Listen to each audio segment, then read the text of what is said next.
Salve telanautas, olha eu aqui, Heitor Teixeira, de volta pra gente falar sobre mais um episódio de Star Trek Picard. Dessa vez com o quarto episódio da terceira e última temporada, chamado No Win Scenario. Também conhecido como Situação Sem Vitória, também conhecido como Kobayashi Maru. E como falar desse episódio sem elogiar o Jonathan Frakes, o nosso querido Riker na direção, que assumiu nesse e no anterior o lugar de diretor e passou pra gente duas histórias muito bem amarradinhas, com esse aqui principalmente, sendo uma história contada extremamente baseada em cima das partes dos laços afetivos dos personagens, daquele lado mais emocional, deixando um pouco o combate espacial de lado. É uma história que, como em outros episódios a gente já viu eles fazendo, eles dividiram momentos diferentes no tempo, até mais nesse aqui, aonde as historinhas que estão sendo contadas se complementam do ponto de vista temático. É uma história onde tem lá a corrida contra o tempo, falta de recursos e as pessoas precisam, como nunca antes, umas das outras para conseguir solucionar tudo o que está acontecendo com elas. Então tem esse trabalho de uma união, uma unidade entre os personagens, bastante diferente do que a gente tem visto em outras séries da franquia, ou talvez em pelo menos uma outra série da franquia. Para quem já conhece o meu trabalho aqui no canal e para quem está chegando agora também, sejam todos muito bem-vindos. Eu vou pedir que vocês deixem o like de vocês, porque isso me ajuda bastante a continuar criando conteúdo como esse aqui que vocês estão assistindo. Então deixem aí o seu like, considerem se inscrever e ativem as notificações para sempre ficarem informados dos lançamentos aqui do Na Tela. Quem faz parte dos inscritos do canal sempre fica sabendo dos lançamentos do vídeo antes de todo mundo. No final a gente vai ter o momento dos telanautas, onde eu vou ler a interação do pessoal de casa. A partir desse ponto aqui eu vou tratar tudo sem papas na língua, sem medo nenhum para falar a respeito de coisas que possam estragar as surpresas de vocês, então fica aí o aviso de spoiler. Combinado? Então vamos lá. Mais uma vez eu vou dividir os assuntos em blocos. Vou inclusive fazer uma coisa diferente aí na tela para vocês acompanharem as partes das ideias diferentes que compõem o episódio, beleza? 5 anos atrás, no bar da Guinan, o carequinha tava lá só tentando fazer o almocinho dele tranquilo e sossegado, quando uma galera de jovens tripulantes da frota acabam chegando para trocar uma ideia com aquela lenda viva que tá ali tentando comer na frente deles, entopem eles de perguntas, falam sobre os Hirogens, falam a respeito da Almirante Janeway, chovem perguntas até bastante lisonjeiras, mas que impedem o coitado do velho de simplesmente bater o ranguinho dele sossegado. É óbvio que todas aquelas perguntas e todas aquelas coisas têm a ver com toda a poética do que está acontecendo no tempo atual lá fora da Titan, onde a gente sabe que se a galera não trabalhar junta, não vai conseguir sair daquela. No momento atual, a gente sabe que a Titan está numa situação bastante complicada, cada vez mais afundando em direção ao centro gravitacional da nebulosa. As opções estão super escassas, eles estão cada vez com menos recursos, e aí fica aquela coisa de tentar escolher entre o muito ruim e o menos pior. Eles fazem o que com o pouco de energia que eles ainda têm, depois da nave ter sido basicamente aleijada pelo ataque deles mesmos contra eles com aquele negócio do portal da Shrike. Então agora eles têm que fazer algumas escolhas meio que impossíveis e acabam desviando o pouco que tem ali de energia para o suporte à vida, porque com o calor daqueles ninguém quer ficar sem o ventilador, não é mesmo? Fazendo as pazes. Se no episódio anterior a gente viu o Picard lá meio que se desentendendo com o Riker, cada um tinha um jeito de pensar diferente, aqui a gente vê que depois que a situação passa eles conseguem dar aquela esfriada na cabeça, um vai atrás do outro, fica aquela coisa de poxa, peraí, também não devia ter falado exatamente daquele jeito, e eles chegam na conclusão, agora que tiveram mais tempo de observar a situação, que no fim das contas nada ia ser muito diferente, tivessem eles seguido o plano A ou o plano B. De qualquer forma, segundo as expectativas do que eles têm na contagem, eles devem ter umas 4 horas de vida aí, tanto para encontrar uma solução mágica, quanto para o Picard conseguir interagir com o filhote. O Sabotador. A Sete vai lá procurar o Riker para trocar uma ideia justamente sobre essa coisa de ter um metamorfo no meio da galera, e o Riker, que não é bobo nem nada, é um cara esperto, acaba entendendo a situação ali com aquelas de, olha só, talvez o melhor que a gente tenha para fazer agora é tentar solucionar isso aqui sem fazer grandes alardes. E a linha de raciocínio dele segue pelo seguinte: ele prefere fazer com que a Sete, ao invés de ser colocada de novo no posto de comandante, já que o Shaw tinha tirado ela dali e confinado ela para os quartos, de repente fazer ela trabalhar de uma forma não oficial, porque isso pode ser uma vantagem para eles, já que se o metamorfo tá lá, infiltrado na nave, a princípio tentando levar vivo o Jack para junto da Vedic e a galera dela, ele provavelmente não vai querer que nada mais ruim aconteça de forma definitiva, porque isso iria contra a missão dele. E por outro lado, a moral da galera já tá tão baixa que se você ficar compartilhando esse tipo de coisa, só vai vir pra fazer mal pra galera. Então assim, é o tipo da situação onde é muito preferível que ela haja na encolha, sem ninguém ali ficar vendo o que tá acontecendo, mas também tem aquele efeito de enquanto ela caminha no corredor, fica aquela paranoia de que o inimigo pode ser qualquer um. Uma sensação que a gente já tinha vivido lá na época da guerra contra o Dominion, e a gente sabe bem como era isso em Deep Space Nine. Padrões biológicos. Essa parte aqui eu achei muito interessante, que eles conseguiram trazer uma relevância para a doutora que talvez ela nunca tenha tido nesse nível tanta relevância lá na época da nova geração. Conseguiram fazer com que ela, mesmo sendo de uma área completamente diferente, ela não tem conhecimentos de engenharia e ela também não é, a bem dizer, exatamente da área de ciências, apesar da área médica ser mais ou menos coligada ali, não é exatamente uma área que lida com certas ciências de astrofísica, matemática e coisas assim como o Spock fazia. Mas ela, com uma visão paralela, vendo por um outro ângulo, um outro prisma, consegue trazer coisas que talvez algumas dessas pessoas não tenham se apercebido. Eu achei isso muito bacana porque mostra esse negócio da colaboração, o lance de que pessoas com perspectivas diferentes podem agregar coisas, às vezes, muito difíceis de prever para uma solução de um problema maior. Além de tudo, enquanto ela comenta isso com o Picard, de que de repente tem alguma coisa ali que vai acontecer que pode ser algo importante, que ela está começando nessa parte do episódio a prestar atenção, ele vai e fala: acho que seria um momento de eu ter aqui um momento com o filhote, você pode nos dar licença? É claro, é claro. Nem vem. O Capitão Shaw, que estava lá todo machucado, agora tá com a perna enfaixada, aquele negócio todo, tá emburrado lá, curtindo a fossa e a miséria dele dentro do quarto dele, afiando uma faca, né? Como a gente faz quando a gente tá meio down, ou não. E de repente a porta começa a tocar e ele solta lá um nem vem, todo cheio de marra, sem querer atender a pessoa, mas insiste, ele abre a porta, é a 7 de 9 que vem falar com ele, também a contragosto, porque ele é um tremendo palhaço, ela não fica lá tão feliz de interagir com ele, mas ela abre a real e fala: olha, o que está acontecendo é o seguinte, temos aí um metamorfo no meio da galera, é difícil conseguir saber como é que a gente vai fazer para conseguir ter pistas, e aí nesse bate-bola entre os dois, mesmo sendo um cara pentelho, ele é um cara inteligente que acaba fornecendo para ela algumas ideias que vão ser chave para a solução desse problema, abrindo o coraçãozinho. O Riker sabe que as chances deles escaparem dessa situação aí são muito baixas, então para não correr o risco de ter morrido sem deixar uma última palavra de conforto, um carinho, deixar alguma coisa ali para a esposa, para a filha, ele resolve gravar uma mensagem lá. O problema é que é uma situação tão complicada que ele tenta e aquilo não sai do peito, porque ele ainda não encontrou as melhores palavras para conseguir fazer aquilo. Então é aquele negócio de cada coisa no seu momento. Bar holográfico. O Picard acaba convidando então o Jack para uma simulação do bar holográfico.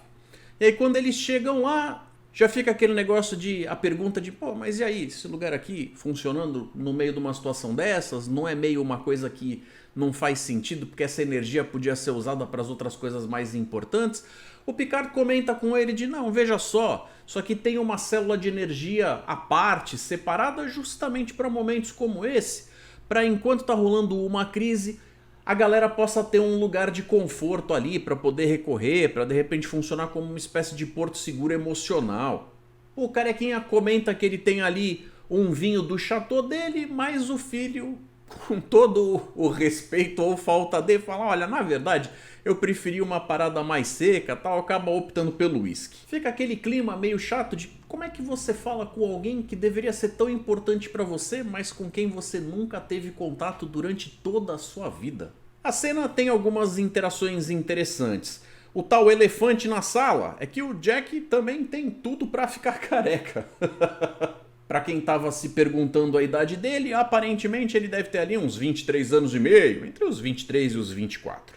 E sobre o lance da possível mancada da doutora de ter colocado o nome do marido falecido no filho dele, o próprio Picard diz, nem se incomoda com isso porque eu provavelmente teria feito o mesmo.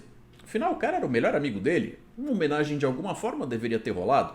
Enquanto eles conversam, fica claro que a emoção tá rolando ali, solta, mas ao mesmo tempo contida, debaixo da superfície. O charme do Sean. Já ficou bem claro que esse cara às vezes faz questão de agir que nem um escroto, que pra mim ele tá mais pra um telarita do que pra um ser humano, mas de qualquer forma, durante o papo dele com a Seven, eles acabam batendo bola, rebatendo ideias, aquele negócio todo, e ele chega na conclusão de, veja você, se ele é um metamorfo, ele deve ter aquele ciclo que a gente já entendeu, que foi registrado lá, pessoal que acabou enfrentando eles na linha de frente da Deep Space Nine, eles têm arquivo lá do Odo e tal, então eles sabem que se esse daqui mais ou menos for parecido, o comportamento fisiológico dele com o do Odo, ele deve conseguir ficar na forma física sólida por mais ou menos umas 18 horas, depois ele deve precisar de um lugar confortável e seguro para poder voltar para a forma líquida dele. Então ele acaba citando que a gente deveria procurar pelo balde dele, o que nesse ponto fez todo sentido do mundo, mas o que não fez sentido nenhum foi o que a gente acaba vendo depois no episódio, que o tal balde, quando de fato aparece, é a cara do balde do Odo. Isso não faz o menor sentido, porque o balde do Odo foi dado a ele pelo cara que basicamente criou ele, o cientista bajoriano, era um balde bajoriano. Por que que o outro cara vai ter um balde exatamente igual? Podia ser um balde de qualquer outro tipo, podia ser qualquer outro tipo de recipiente. Eles terem forçado essa conexão ali, eu não sei se foi para de repente pegar um atalho daquilo que já estava na memória da galera, se eles vão arranjar um jeito de explicar isso depois. Sei lá, só sei que pra mim ficou mega esquisito. Então o plano seria esse, de repente achar o tal balde. E segundo o Sean, o que não acho, pelo menos não lembro disso ser citado em Deep Space Nine, depois que ele usa o balde ele pode deixar algum tipo de residinho lá dentro, que esse sim poderia ser analisado no laboratório para informar para o computador como procurar por ele dentro da nave. Contrações. Como eu ia falando, a Doutora Crusher tem observado o que está acontecendo lá fora com a ótica médica bem específica dela, então ela fica tentando achar um padrão no meio daquele caos todo. O que de certa forma faz com que ela continue prestando atenção, porque nesse ponto ela não tem 100% de certeza, mas ela está comparando aquilo com contrações de uma grávida. Até porque se, de acordo com o que ela está pensando, isso for realmente algo previsível, algo que esteja dentro de um padrão que você consiga colocar uma contagem, eles podem usar isso a favor deles. Já que quando a energia chega, ela dá uma aumentada na energia da nave, que já está baixa, tanto que as luzes sobem. E aí o episódio fica quase bem iluminado. Vocês notaram? Chutando o balde, como eu falei, a Sete acaba voltando lá para os aposentos do Alferes Foster e acaba procurando pelo tal recipiente, aquele negócio todo, e ao melhor estilo de roubo, digo, de inspiração em Star Trek VI, ela encontra lá, atrás de uma grade na parede, o tal do balde, que eu vou perguntar de novo por que ele tem que se parecer exatamente com o balde do Odo. A Shrike tá lá fora com a Vedic esperando para ver o que vai acontecer, espera, ela resolve fazer a mais sinistra das ligações telefônicas de que se tem notícia. Ela vai até um determinado lugar lá que tem uma piazinha de batismo e acaba cortando com uma faca igualzinha a do Shinzon, que apareceu no filme Nemesis, a própria mão esquerda. E aí essa parte do corpo dela se dissolve e acaba virando algo que me lembrou muito os cenobitas de Hellraiser, com a cara do vilão malvadão infernal ali, com aquela voz cavernosa, sinistroide, dando ordens pra ela dizendo, vai atrás então, se ela tá caindo lá, vai atrás dela, fala, poxa, mas aí é suicídio. De qualquer forma ela fala, puxa, mas a arma que eu tô usando do portal trabalha com uma distorção de gravidade que se eu levar vai ser ruim. Não quero saber, você é dispensável, a sua tripulação é dispensável, o mais importante é a missão. O que faz a gente se perguntar o que esse Jack tem de tão importante. Então ela acaba ejetando lá o que eles roubaram do Instituto Daystrom e mergulha na tal da nébula, quando a cabeçorra sinistra, meio satânica ali, acaba se dissolvendo e volta a fazer parte do corpo dela, virando a mão dela de novo. Então eu acho que ficou claro que ela também é uma transmorfa. Ou será que eu perdi alguma coisa? 5 anos atrás, outra vez, o Picard está contando as histórias de dificuldades pelas quais ele já passou, que fazem o link com aquele momento lá de fora, como eu tinha falado. E aí esse momento vai se transformando ali no momento em que ele tá com o Jack lá no bar simulado. Se antes, nessa parte dos 5 anos atrás, ele estava no bar de fato, quando volta pro tempo atual, ele ainda tá dentro do bar, mas dessa vez na versão holodeck. E aí o Jack é quem dessa vez vai lá soltar a emoção do coraçãozinho dele da forma mais educada possível, tentando explicar o porquê que pra ele esse negócio de conexão familiar não é lá tão importante assim. Enquanto eles estão conversando ali, chegam outros tripulantes que acabam perguntando se aquele é um momento reservado, privado, e o Picard já automaticamente, sabendo da importância que aquilo ali tem para todo mundo, e em relação a isso, de não ter a necessidade da conexão, fica bem claro que o Picard tem. Ataque do metamorfo. Enquanto a Sete está indo para o laboratório para poder fazer a análise do resíduo que está dentro do balde, tá ela lá passando pelo corredor, olhando com aquela cara de a qualquer momento pode acontecer alguma coisa, quando realmente aparece um dos tripulantes, que evidentemente é o metamorfo, que está transformado ali em alguém, que acaba matando uma das tripulantes, e a primeira coisa que faz imediatamente é atirar no balde para que ela justamente não tenha o tal resíduo que vai poder ser usado para encontrar ele com os sensores internos da nave. Ele faz crescer o braço de novo ali e tal, mas acaba voltando para a forma de gosma e se enfia nos dutos de serviço. A forma como eles fizeram esse negócio mostrou que os efeitos especiais de hoje conseguem alcançar coisas que na época de Deep Space Nine eles não conseguiam, fizeram com que o efeito ficasse até mais orgânico, mais biológico e muito mais nojento. Picard no bordel. O Picard tá lá conversando com o filho quando ele tá contando a respeito do incidente que envolveu o roubo.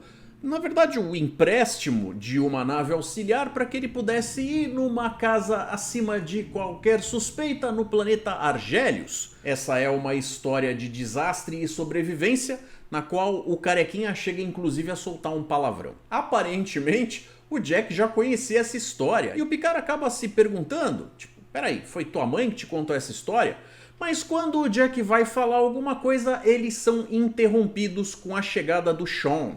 Isso que o Jack ia falar nesse momento é bastante importante, mas eu não vou comentar ainda, porque a gente volta nisso já já. Espera só um pouquinho. Sean doidão de analgésico. O Sean tá chegando ali, já vai se enfiando na conversa, falando a respeito de muito bonito isso aí que você tá contando e tal. E aí você vê que ele tá numa situação onde ele tá precisando colocar algumas coisas pra fora. Então eles trabalham a coisa com ele fazendo lá os comentários mais sarcásticos, mais irônicos, a respeito de, aí rapaz, você sabe onde é que eu conheci teu velho? Pois é, então, eu tava dentro da USS Constance. E aí ele já acaba trazendo a cartada de que foi durante a batalha de Wolf 359, que foi quando a Federação enfrentou pela primeira vez de forma tão direta um cubo Borg, aonde umas 40 naves da frota enfrentaram o único cubo que entrou no espaço dela ali e foram mais de 11 mil mortos.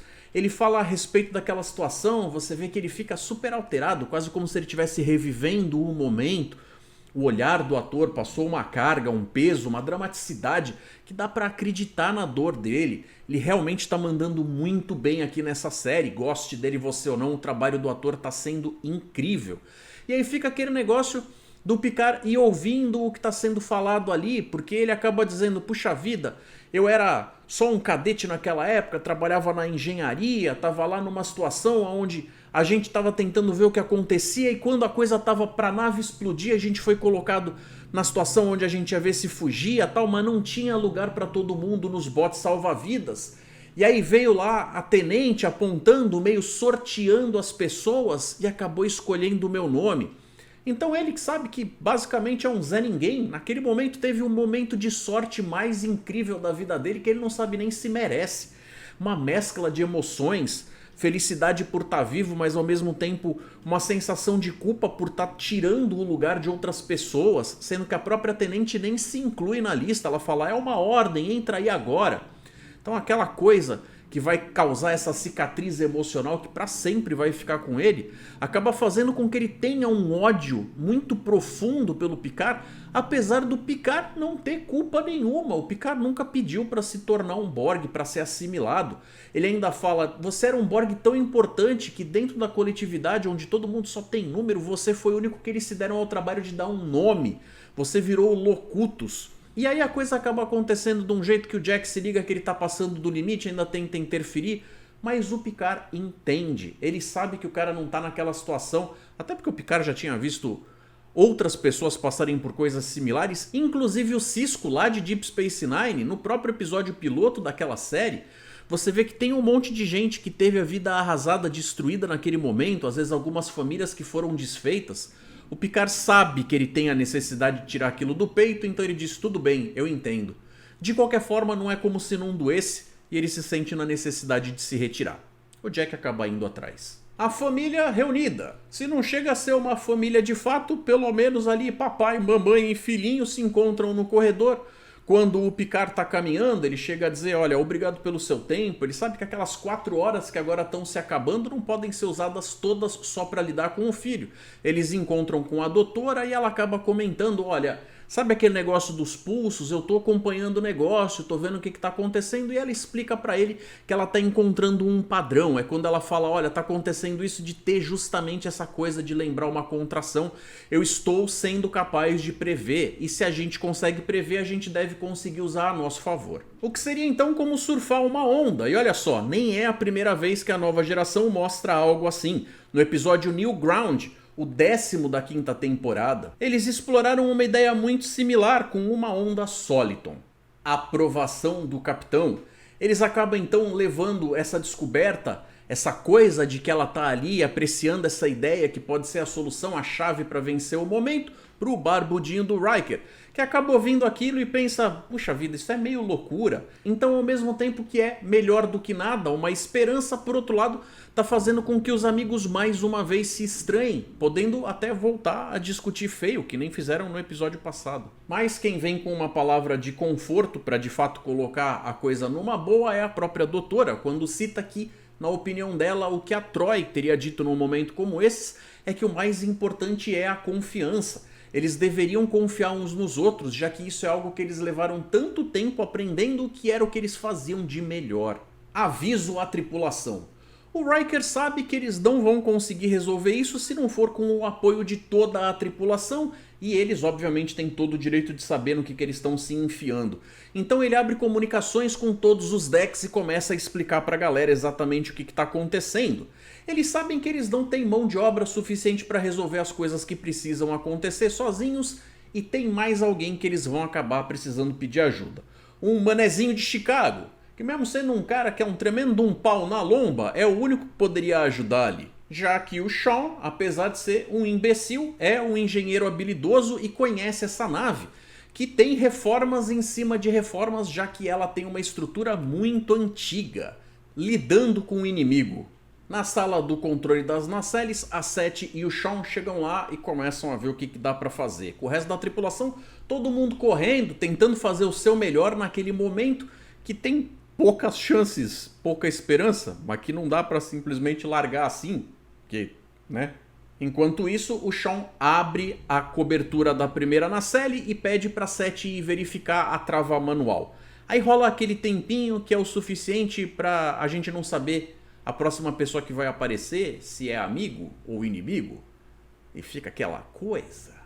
E aí quem aparece é a Alferes Laforge, que chega oferecendo ajuda e ele não sabe exatamente o que pensar. Ele tá com aquela cara de, e agora? Meu Deus! Mas o papo vai rolando e aos poucos vai acontecendo, ela vai se aproximando, até que a Sete chega apontando um phaser na cabeça da garota, já soltando então, se afasta aí. Ela, puxa vida, comandante. Sou eu? Por que tu tá assim, tão agressiva? Comandante? Comandante o quê? Comandante Hanson. Tome um tiro, danada. E aí ele pergunta, como é que você sabia? Porque ela sempre me chamava de Comandante Seven, por respeito. Ou seja, seu mané, tome. Ele então finalmente abre a segunda na série e é hora do show. Mas achou que ia ser fácil? Não mesmo. Lá fora tem asteroide pra tudo quanto é lado e eles precisam navegar por aquilo ali. De forma manual, é claro, para poder aumentar a dramaticidade, o suspense ali daquele momento. Então o Riker é obrigado a fazer aquela escolha, tomar uma decisão, aonde ele resolve inclusive passar toda a energia do suporte à vida para os propulsores, para a parte do impulso. Até porque não adianta nada ter essa energia se eles não conseguirem ir para lugar nenhum, eles vão sufocar de qualquer jeito. Então meio que aquele papo do é tudo ou nada. E aí o episódio que já era escuro acaba ficando um verdadeiro breu quando eles fazem isso. Eles estão seguindo com a nave e lá na frente eles conseguem ver agora quem? A Shrike, tá bem no caminho, mas chega a onda finalmente e acaba carregando eles, e aproveitando que tá tudo na inércia, o Riker já manda usar o raio trator, pegar um asteroide grandão e tacar na Shrike. E olha que a pancada é forte, o pessoal da ponte fica bem satisfeito. E em relação às contrações, se a proposta era procurar por novas formas de vida, aí estão elas. Lembrando, não sendo exatamente iguais, mas lembrando as que aparecem no episódio piloto da nova geração. Inclusive um ponto importante que vale lembrar aqui é o seguinte: muitas dessas histórias que estão acontecendo acabaram sendo retratadas nas séries de livro da nave Titan, aonde a gente vê as aventuras do Riker dentro dessa nave como capitão. E aí nessa história desse livro aqui, a gente vê que eles que estão indo explorar o quadrante beta acabam trombando com uma galera que caça Cosmozoans, aonde eles colocam Cosmozoans como um termo mais genérico para representar tudo quanto é criatura espacial dos mais diversos tipos. Tem aquelas jellyfishes que aparecem justamente no encontro em Farpoint, mas também tem as entidades cristalinas de outras tantas que aparecem ali. Então eu achei interessante, já que a gente sabe que eles estão bebendo de outras coisas, de outras partes do fandom, de outras partes ali da franquia, mesmo de outras áreas como o Star Trek Online, de livros e tudo mais. Lembrando que o próprio design da nave foi sugerido para um concurso onde ele foi criado por um leitor do livro, onde ele fez lá um esquema para mandar e participar do concurso com o design da nave dele, que acabou sendo reproduzido dentro do próprio livro. E depois a gente vai ver isso sendo canonizado lá em Lower Decks. É o milagre da vida acontecendo ali, depois de uma situação de quase morte, o começo de uma nova vida. A doutora estava super certa, foi um momento muito bacana. Bacana, mas o Riker também não vai querer apostar com a vida da galera agora que eles chegaram tão longe, inclusive se livraram da Shrike, pelo menos por tempo suficiente para ele ordenar que eles saltem com o warp o mais longe possível dali, o mais rápido que der. Vamos deixar o velho comer? Lembra daquela parte do episódio em que eles estavam lá 5 anos atrás, com o Picard tentando comer, falando com a galera a respeito de histórias, de como sobreviver situações onde os cenários apresentavam situações onde possivelmente não haveria solução, tipo meio com Kobayashi Maru e tudo mais. Ele vai falando com a galera e no meio daquele povo tem alguém que tá ali meio disfarçado, com um bonezinho e tal. Todas as vezes que se tentou entrar nesse assunto ao longo do episódio, e eu tinha falado pra vocês, acontece um negócio ali, mas a gente fala depois, o depois é agora. Quem tava ali era o Jack, que de fato tinha mentido sobre nunca ter ido naquele bar. E aí ele pega e lança a pergunta: mas vem cá, almirante, você fala tanto da frota, situações como essas e tal, mas e a sua vida lá fora? Como era? Você tinha família e tal? E aí o Picard, inadvertidamente, de uma forma aonde naquele momento ele não tinha a maldade no coração para dizer o que disse com sinceridade. Ele tenta dizer aquilo que ele mesmo acha que era a verdade do momento, onde ele fala: a frota estelar era a única família que eu sempre precisei. Que é mais do que suficiente para aquele Jack daquele momento ter olhado com aquela cara de: falou então, hein? Tô indo nessa aí. E isso explica muito porque ele resolveu ser afastado do pai durante tanto tempo.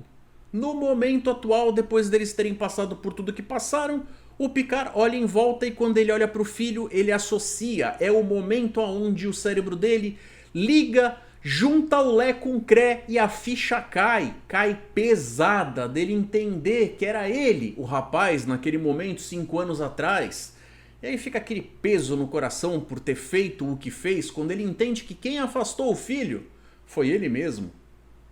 Um tremendo peso no coração. E por falar em coração, o Riker de fato tem a oportunidade de falar com a Troi, dessa vez ao vivo, onde ele abre o coraçãozinho e fala pra ela tudo que eles acabaram de passar, tem a chance de demonstrar ali, olha, eu ainda não consigo colocar tudo em palavra, é muita coisa pra processar e tal, mas ela entende o recado, ela entende que ele tá demonstrando o quanto ela é importante pra ele ali e tal, e ela pergunta, preocupada, você e o Jean-Luc estão encrencados? E ele responde, eu ainda não sei. Diário do Almirante. O Jean-Luc tá lá gravando um registro das coisas pelas quais ele acabou de passar, e aí ele deixa registradas as 2 perguntas mais importantes. Quem é essa tal de Vedic, afinal? E o que ela quer com meu filho? É aí justamente que a gente vai fazer uma visita pro personagem do Jack, que nesse momento deve ter saído do banho, tá lá na frente do espelho, e a gente percebe que ele tá tentando processar a situação ali, quando o que acontece ali, eu acho que pode ser melhor descrito como uma espécie de alucinação, onde ele começa a ver uma ramificação vermelha, que ele já tinha visto quando ele foi salvo pela 7 de 9, naquela parte onde eles tinham ido verificar o gás que estava vazando lá da bobina, que protegia a bobina de dobra e tal. Ele vê umas cenas de destruição, escuta umas vozes chamando por ele, e inclusive acaba vendo uma porta se abrindo que leva para a parte mais iluminada. Mistérios. Então, como eu disse, foi um episódio bastante focado no lado emocional, que trabalhou os laços entre os personagens, que eu acho que foi muito bem trabalhado e me agradou bastante. E vocês? O que vocês acharam? E aqui nós chegamos no momento dos Telanautas, onde o Gervásio mandou pra gente sobre o episódio anterior. Adorei esse episódio, seja pelas tramas, dramas, nostalgia e etc. Mas o que me deixou mais feliz foi ter a volta dos metamorfos, que para mim são adversários mais perigosos e mortais do que os Borgs. E quanto aos ataques de portais ter sido um engodo, eu acho que além do lore, outra coisa foi roubada do Instituto Daystrom, pois sabemos que a AI holodeck do Dr. Moriarty vai aparecer nessa temporada. Assim, será que os metamorfos sequestraram os dois para utilizá-los para acabar com a Federação? Já que ambos têm mágoas com a mesma e com a antiga tripulação da USS Enterprise D? É difícil saber exatamente quais são os planos dos produtores e do Terry Matalas para conseguir colocar essas personagens de volta na história. Se eu tivesse que chutar, e eu provavelmente tô errado, porque tô tirando essa informação de lugar nenhum, eu diria que o Lore fosse entrar como uma espécie de consultor de algum tipo. Mas honestamente, como eles vão fazer para colocar o Moriarty na história, supostamente seria num momento surpresa qualquer. Mas honestamente eu não faço ideia de como eles vão ser usados. O Anderson Luciano Gomes escreveu: bom episódio, a terceira temporada está bem melhor do que as anteriores. Gosto dos seus reviews, pois corroboram sempre com o que eu penso. Porém, estou bem incomodado com o tratamento que sempre dão ao Picard. Estão tratando ele como um velho sem discernimento e pior, ele mesmo mostra estar se sentindo assim. Isso já foi mostrado em TNG em All Good Things. Não sei se é algo trazido pelo Sir Patrick Hughes Stewart, mas me irrita bastante. Eu queria ver um Capitão Picard dando aula de experiência e não fazendo o tadinho de sempre. Essa é uma reclamação que muitos fãs estão fazendo. Eu acredito que eles foram seguir em cima do que conversaram com o Patrick lá atrás antes de começar a gravar mesmo a primeira temporada, onde ele deixou claro que queria interpretar um personagem diferente em outro momento da vida. Aí eu acho que eles se perderam na proposta e criaram umas coisas onde o personagem acabou não se consolidando de uma forma que tenha sido de fato interessante e bem pensada. Aí o que está acontecendo aqui na terceira temporada meio que ainda é um reflexo do que aconteceu lá atrás. O Kazakamatsu lançou a seguinte pergunta: notou que a Vulcana tinha dito que as descargas tinham origem também biológicas? Acho que aí tem. E por que uma vulcana careca? Acho que tem referências ao primeiro filme de Star Trek. Bom, essa primeira pergunta que você fez a gente viu ser respondida aqui nesse episódio, quando a gente descobre o porquê que tinha as tais assinaturas biológicas. Em relação à vulcana ser careca, é simplesmente pelo fato de que existe diversidade, principalmente para vulcanos, que tem o Idic, cujo significado é infinitas diversidades e infinitas combinações. E o Carlos Toshi meteu bronca e deixou a sua opinião. Pessoalmente não gosto dessas homenagens que a série tem enfiado, referenciando os filmes da série clássica. A TNG sempre procurou ter uma identidade própria, até se afastando da série clássica, frustrou fãs que esperavam ver vulcanos. Acho incoerente venderem a série como uma temporada de final de TNG e fazerem esses espelhamentos vazios para fazer fanservice. Cara, nisso eu vou dizer que eu concordo com você. Eu entendo que eles estão trabalhando com o fator nostalgia porque isso mexe com a memória afetiva dos fãs.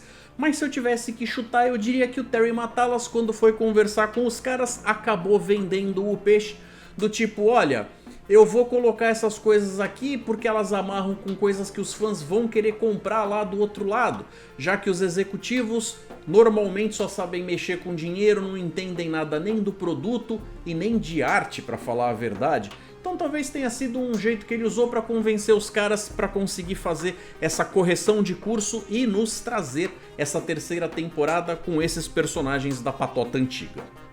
Muito obrigado para todos vocês que participaram e quem quiser fazer o mesmo é só usar o Responda 2 pontos, deixando o texto de vocês nesse vídeo, que aí ele aparece no programa na semana que vem. Então é isso galera, eu vou ficando por aqui, obrigado por assistirem esse vídeo até o final, um forte abraço, vida longa e próspera, e até mais!